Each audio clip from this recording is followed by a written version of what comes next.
Hello, and welcome to World Water Week. Nature-based solutions offer a huge volume of benefits, such as strengthened ecosystems, carbon sequestration, and improved water quality, as well as resilience to wildfires, floods, and droughts. So why don't we see more of them? Today, we're having a deeper discussion and taking a deeper look at what nature-based solutions offer in terms of benefits and how we can boost their adoption. To join me in this discussion, I'm joined by Vice Chair Lorelei Cloud of the Southern Ute Indian Tribal Council, Brooke Atwell, Associate Director at the Nature Conservancy, working with resilient watersheds, and Ted Kowalski, Senior Program Officer at the Walton Family Foundation, where he leads the Colorado River Program. Vice Chair Cloud, I'd like to start with you. I've heard you share your experience of living in balance between people and nature. So please, can you tell us a little bit more about what nature-based solutions mean for you, and what role can Indigenous peoples play in boosting their broader adoption? That's a great question. Thank you. Nature-based solutions are not new to Indigenous people. It's something that we've been doing for thousands of generations. I know some people feel that there's no evidence in nature-based solutions, but again, we've been doing it since time immemorial. For me, being a Ute member, growing up in a Ute home, I understand my connections to the land and to nature. My homeland is the Rocky Mountain region, and I know that the evidence shows in our mountains and our streams, our nature, our entire environment is beautiful today as it once was. And that's because of the care and the respect that we've had for nature since time immemorial. As you people, we know that all of this is gifts from Creator. And so we were very nomadic. And so we would move from one area to another with the seasons. And that gave nature a time for it to rejuvenate itself and for the animals to come back. And when we did take something, we did harvest something, it was in plants or animals or whatever it may be, we always offered prayers for that or ceremonies, whatever it may be, but we never took more than what we needed. And when we did take something, we used every part of it, so there was no waste. And so that was the respect that we always had for nature and what Creator gave to us. And so when we talk about nature-based solutions, that's really about recreating or reconnecting or what I like to call is re-indigenizing conservation. It's recreating and allowing tribes to provide the reciprocity that they once did from time immemorial back now into what we're doing now in modern times. But because of generations of, or hundreds of years, I suppose, of being exploited, our knowledge has been exploited, tribes and indigenous people have to be very conscious and cautious of who they partner with, because that data has been taken in from other tribes and used in the name of science, and reciprocity has never been given back to the tribes, so that they've never received the credit or monetary transactions back for taking their knowledge. And so we want to be careful of who we provide that knowledge to. So it's about building relationships, and those all start with building trust. And so that has, again, generations of trauma that have, so that's why trust has got to be built with Indigenous tribes in order to gain that knowledge. But it's the innate cultural knowledge that Indigenous people have to nature that we really want to bring back and help everybody find sustainable solutions. So there's benefits not just for the Indigenous people, but for everyone. It's about creating opportunities that are sustainable. I'm taking away a lot from what you're saying here. I think it's very interesting that you've mentioned and very appropriately highlighted that exploitation of knowledge, but also the lack of recognition of the evidence that has been built. You're right. We do hear that time and time again when it comes to nature-based solutions. Where is the evidence that these work? But you're saying exactly that. Time immemorial, there is evidence that that's working. Why aren't we leaning in and listening to that and partnering in the right ways? So thank you very much for that. Brooke, I'd like to come to you. We've just heard from Vice Chair Cloud how those sustainable benefits of nature, working with nature, all of the benefits that can be provided when we do that in the right way, in the respectful manner. Can you tell me a little bit more about the concept of stackable benefits from nature-based solutions and what needs to be done to fully harness them?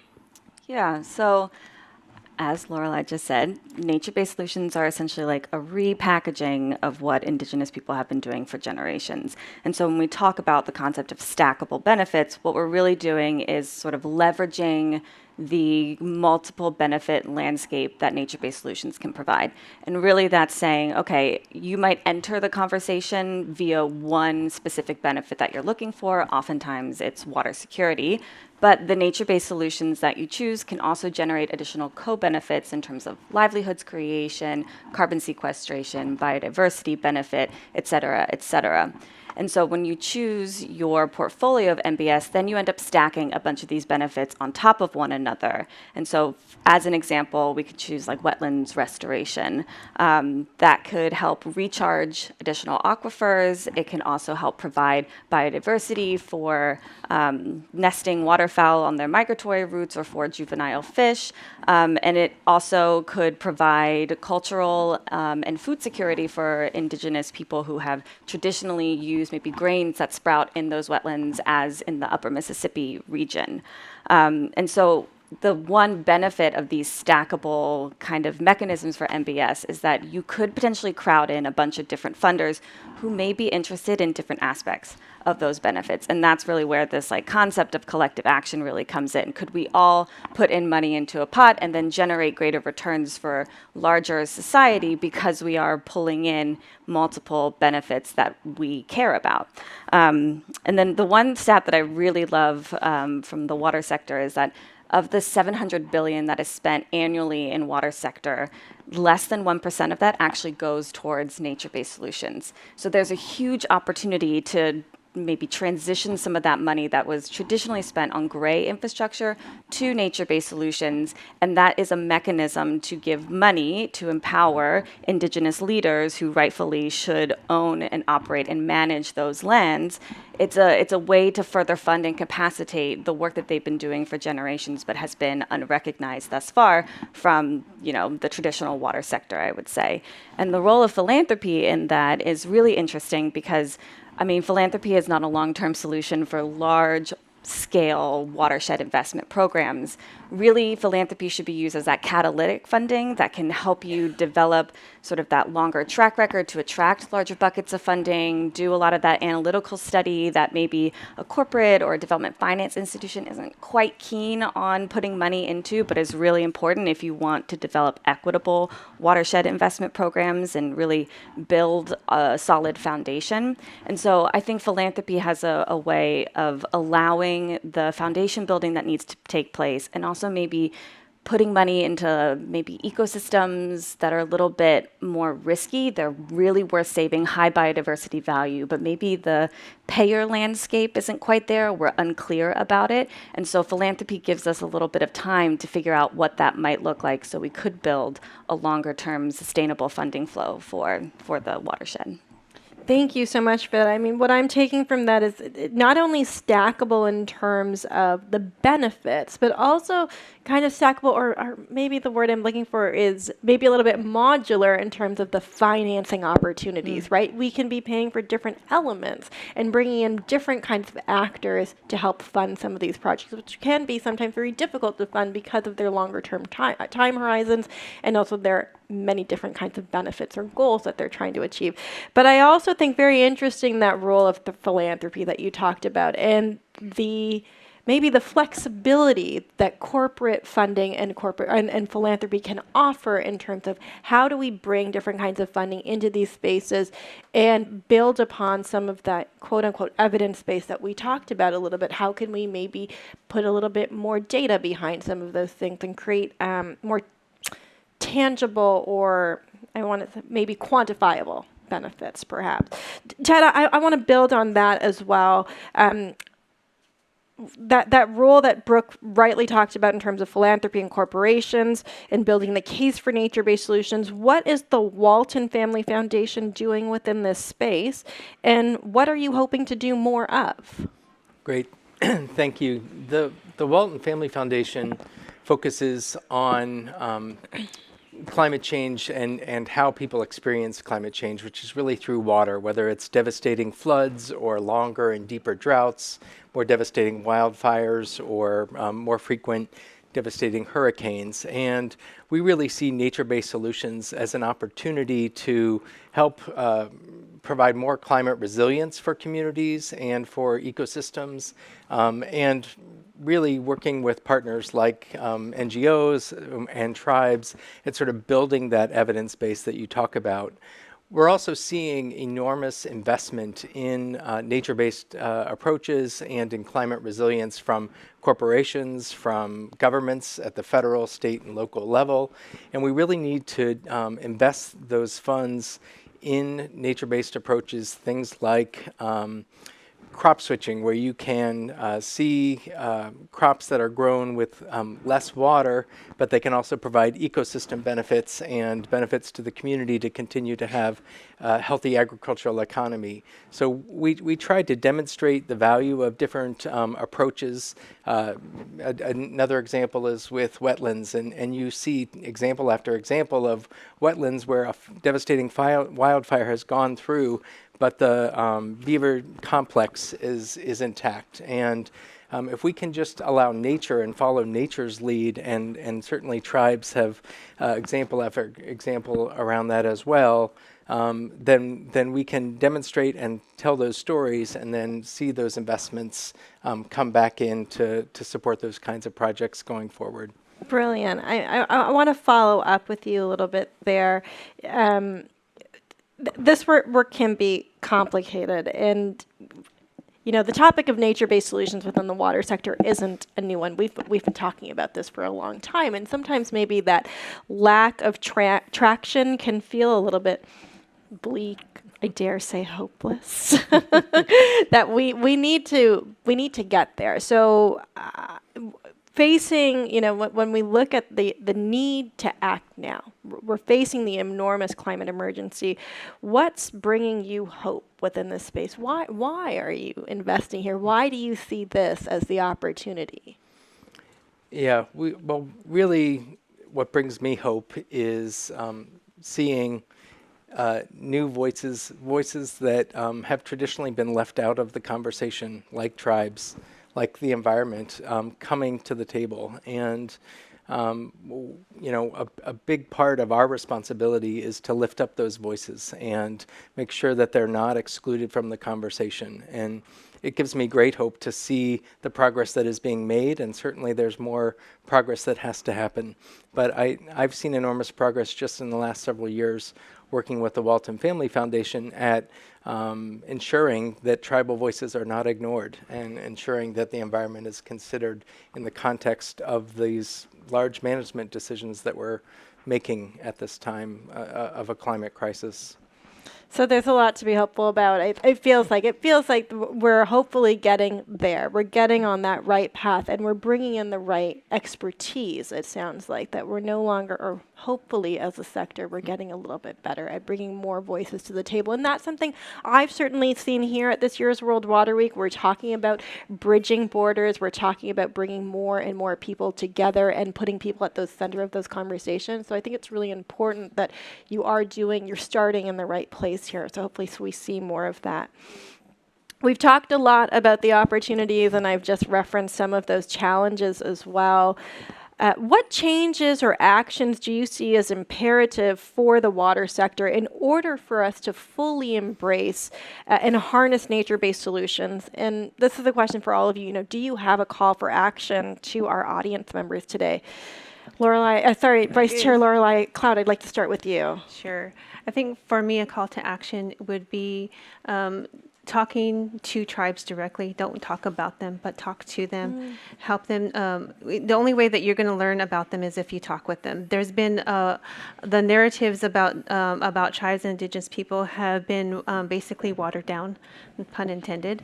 But you really need to understand them and talk with them about their history first. And speaking of that, we're here at World Water Week on the land of the Sami people, and recognizing them is really important as well too. And so doing that, and that's also part of how we recognize the indigenous people, is really getting to know them.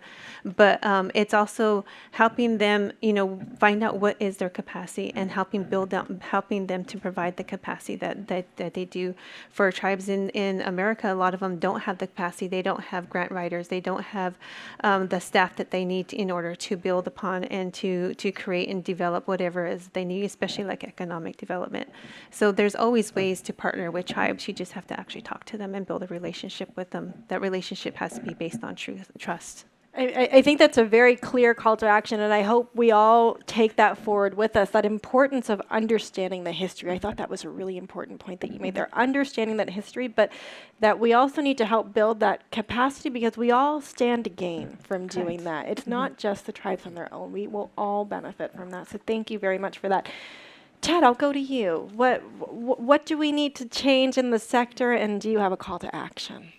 Yeah, for me, I'd say the call to action is to share your stories of success, and more importantly, share your stories of failure. We all need to learn from one another and lead to a better future. And I think philanthropy is often talked about as the risk capital. And so we take chances, and we certainly hope for success, but also too, when we fail, we need to learn from that and say, okay, how do we do this differently? How do we work in a different way, or how do we lead to different results? And so this climate crisis is approaching us with urgency, and we don't have time to not talk to one another. We need to be sharing our stories and working together collectively for a better future.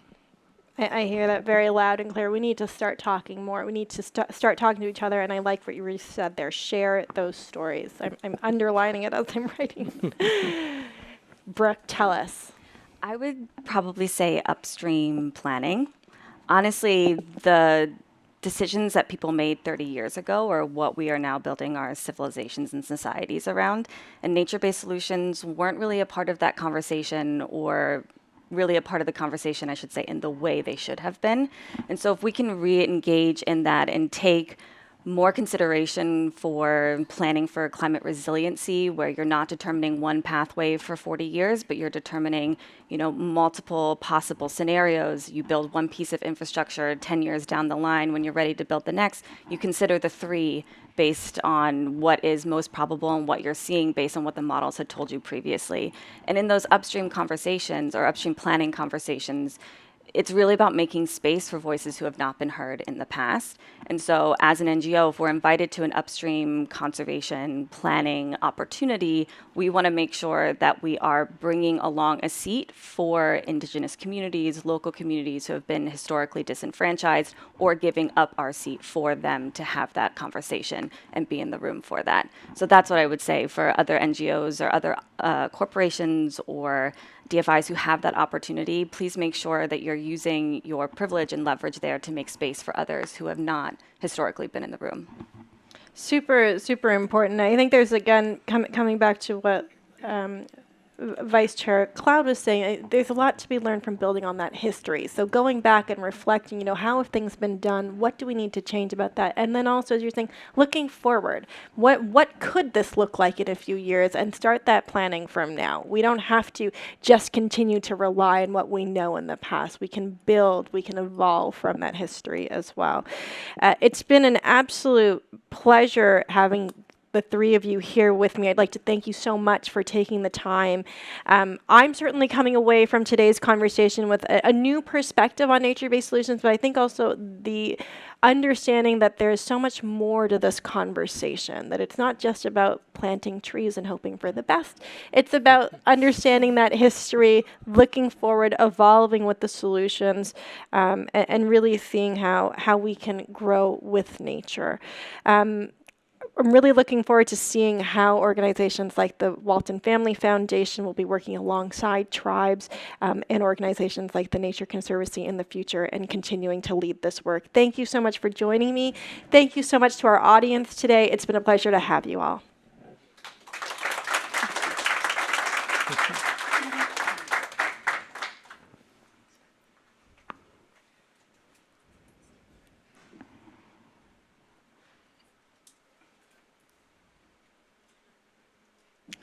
Thank you.